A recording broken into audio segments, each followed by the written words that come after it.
మాట్లాడుకోబోయే సినిమా పేరు 'extraordinary man'. సినిమా గురించి మాట్లాడుకునే ముందు ఈ సినిమాకి పనిచేసినోళ్ళ గురించి మాట్లాడుకుందాం. So, first music director Harris Jayaraj. ఈయన ఇంతకుముందు 'ఆరెంజ్' సినిమాకి 'ఘర్షణ', 'సైనికుడు' ఇంకా మస్తు సినిమాలకు పనిచేసిండు ఈయన. ఎక్సలెంట్ మ్యూజిక్, బ్యాక్‌గ్రౌండ్ స్కోర్ ఇచ్చిండు ఈ సినిమాకి. నెక్స్ట్ వచ్చేసి ఎడిటింగ్ ప్రవీణ్ పూడి. ఈయన మస్తు సినిమాలకు వర్క్ చేసిండు ఇప్పటివరకు. అన్ని పాపులర్ సినిమాలే. సో, నెక్స్ట్ వచ్చేసి డీఓపీ. ఈ సినిమాకి ఒక్కళ్ళు కాదు, ఇద్దరు కాదు, ముగ్గురు డీఓపీలు వర్క్ చేసిర్రు. అలా ఒక ఆయన పేరు ఆర్థర్ ఏ విల్సన్. ఈయన ఇంతకుముందు ఒక మలయాళం సినిమాకి పనిచేసిండు. Next second person Sai Sriram.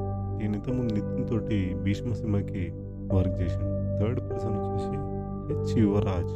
ఈయన డ్రోన్ షాట్లు అవి ఇవి అన్నీ మేనేజ్ చేసిండు ఈ సినిమాకి. లుక్కి వచ్చేసరికి కలరిస్టు ఈయన పేరు అరుణ్ కుమార్. సినిమా చూసేటప్పుడు ఒక కలర్ లెవెల్స్, ఒక లుక్ అనేది మెయింటైన్ అవుతుంది కదా సినిమా మొత్తం, అది సెట్ చేసిన ఆయన పేరు అరుణ్ కుమార్. Next DI. సినిమాలో కొన్ని ఉంటాయి కదా టెక్నికల్గా సెట్ చేసి కొన్ని చిన్న చిన్న సెగ్మెంట్లు, అవి సెట్ చేసిన ఆయన పేరు ఈయన మామూలుగా కంపెనీ అనమాట ఇది, దాని పేరు Deccan dreams. Next art director Sahi Suresh. కాస్ట్యూమ్ల దగ్గరకు వచ్చేసరికి అందరూ కలర్ఫుల్గా కనిపించి క్యారెక్టర్కి తగ్గట్టు బరాబర్ అన్ని ఇస్త్రీ బట్టలు వేసుకున్నాను అనమాట ఈ సినిమా మొత్తం. అవి సెట్ చేసిన ఆమె పేరు నీరజ కోన. ఎస్పెషల్లీ హీరోయిన్ కాస్ట్యూమ్లు మజా ఉంటాయి. మనం బాగా అవే చూస్తాం కదా ఇవాళ రేపు, అందుకని స్పెషల్ మెన్షన్ చేసి చెప్పిన. Next sound design Raghunath Kamishetti. Sound designing సినిమాకి ఎంత మెయిన్ అనేది మనం ఒక రోజు మొత్తం కూర్చొని మాట్లాడినా సరిపోదు. కాబట్టి ఇది చేసిన ఆయన పేరు, సౌండ్ డిజైనింగ్ చేసిన ఆయన పేరు Raghunath Kemisetty. Next mixing engineer Krishnaraj Arumugam. And విఎఫ్ఎక్స్కి వచ్చేసరికి నాక్ స్టూడియోస్ అంట. అంతా అయిపోయినాయి, టెక్నికల్ విషయాలు అన్నీ అయిపోయినాయి. ఓకే, పాటలు హారిస్ జయరాజు, రాసిన వాళ్ళు ముగ్గురు: రామజోగేష్ శాస్త్రి, కాసర్ల శ్యామ్, కృష్ణకాంత్. సో టెక్నికల్ ముచ్చట్లు అన్నీ అయిపోతాయి. ఇప్పుడు కాస్టింగ్ దగ్గరకు వస్తే హీరో నితిన్, హీరోయిన్ శ్రీలీల, మనందరికీ తెలుసు. కాకపోతే సినిమాలో కొత్తగా కనిపించిన ఆయన పేరు విలన్, ఆయన పేరు సుదేవ్ నాయర్. కొత్తగా ఒక డిఫరెంట్ వైబ్ అనేది యాడ్ అయింది సినిమాకి. ఇక పాత వాళ్ళు సపోర్టింగ్ యాక్టర్స్ వాళ్ళ దగ్గరకు వచ్చేసరికి రావు రమేష్, హీరోకి ఫాదర్ సినిమాలో, రోహిణి అమ్మ. ఈ రావు రమేష్ ఈయన క్యారెక్టర్ ఎట్లుంటుంది అంటే అచ్చం మన ఇంట్లో మన అయ్య ఎట్లుంటాడో అట్లనే ఉంటుంది ఈయన.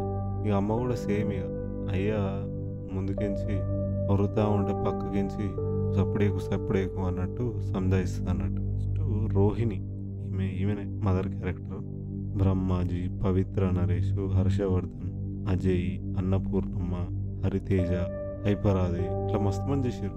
ఏంది ఇంతమంది పేరు చెప్పినా మరి అసలైన పేరు చెప్తలేవు, ఇంతకు ఏంది కథ అని అంటే చెప్తున్నా ఆయన పేరే.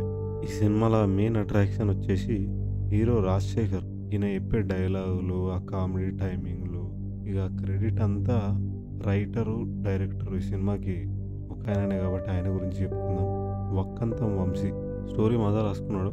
కాకపోతే సినిమా పోతుంటే సడన్గా ఏదో చేంజ్లు అయిన ఫీలింగ్ వస్తుంది సినిమాలో. పాజిటివ్లు ఏంటంటే మస్తు కామెడీ ఉంది, ఫుల్ ఎంజాయ్ చేస్తారు మీరు సినిమాలో. మస్తు ఎంటర్టైనింగ్ ఉంది సినిమా. మ్యూజిక్ కానీ, యాక్టింగ్ కానీ, మన కామెడీ కానీ అన్నీ మస్తు వర్క్ అయినాయి సినిమాలో. ఇక నెగిటివ్లోకి వచ్చేసరికి అంటారు కదా, ఏది ఎక్కువైనా కానీ మంచిది కాదని, కామెడీ ఎక్కువ అయిపోయిందన్న ఫీలింగ్ వస్తుంది సినిమాలో. నెక్స్ట్ క్లైమాక్స్ అనేది సినిమాలల్లో కీ పాయింట్. అది రైటర్కి బాగా తెలుస్తుంది, డైరెక్టర్ బాగా తెలుస్తుంది. కాకపోతే ఈ రోజులలో మనం పెద్ద సినిమాలు, పెద్ద క్లైమాక్స్ చూసాడు అలవాటు అయిపోయి సడన్గా మనం ఊహించిందే అవుతుంది ఏంది క్లైమాక్స్లో అన్న ఫీలింగ్ వస్తుంది. లాస్ట్కి ఇదే అవుతుంది కదా అన్నట్టు నిజంగా అనుకున్నట్టే అవుతుంది. అది ఒక్క దగ్గర జర తక్కువ అనిపించింది, నెగిటివ్ అనిపించింది. ఇక పోతే సినిమా మొత్తం మాత్రం ఫుల్ ఎంటర్టైన్మెంటు. జర బాస్ తిట్టిండనో, ఇంట్లో గొడవ అయిందనో, లేకపోతే పిల్ల అలిగిందనో, ఏదో ఒక ఫ్రస్ట్రేషన్ తోటి ఏడిపోయి ఏడ కూర్చున్నాం ఒక 3 గంటలను ఆలోచించేటోళ్ళందరికీ ఈ సినిమా బరాబర్ ఎంటర్టైన్మెంట్ ఇస్తుంది. అది ముచ్చట. సరే, మరి అన్ని చెప్పినామో ఇంతకీ సినిమా ఇప్పుడు ఏడ చూడాలి, మేము టాకీస్లో చూడలేదు అనుకుంటే మాత్రం హాట్‌స్టార్లో వచ్చింది. మీకు ఇష్టం వచ్చినప్పుడు చిన్న గొడవ అయితే కథం మూలకు పోయిర్రి, అప్పుడు దాకా హాట్‌స్టార్ ఓపెన్ చేయరు, కూర్చొని మంచిగా చూడుర్రి.